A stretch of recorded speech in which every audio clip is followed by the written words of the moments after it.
Welcome to WeBot Academy. In this tutorial, we'll be learning how can we connect the MySQL database with our PHP project.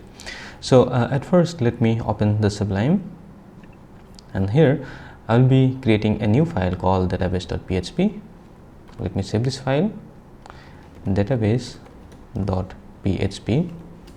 Okay, now let us go to one website which is called W3 Schools, and here I'll be going to PHP section,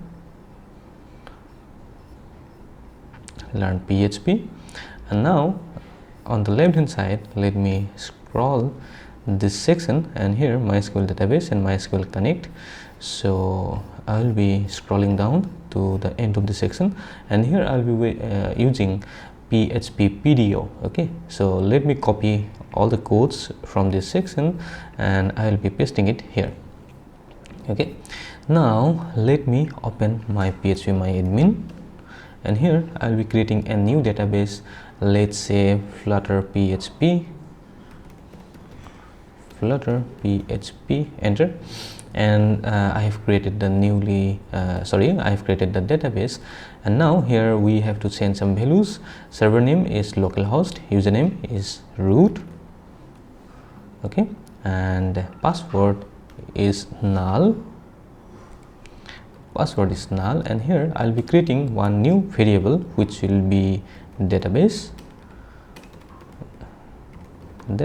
equal to the name of my database. Okay, and I'll be using this variable here, database equal to database.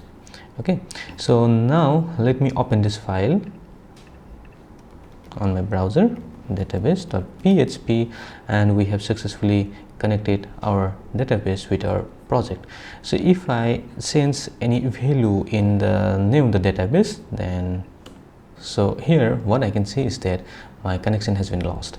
Now again, if I correct these values and if I reload this project, the connection is successfully done.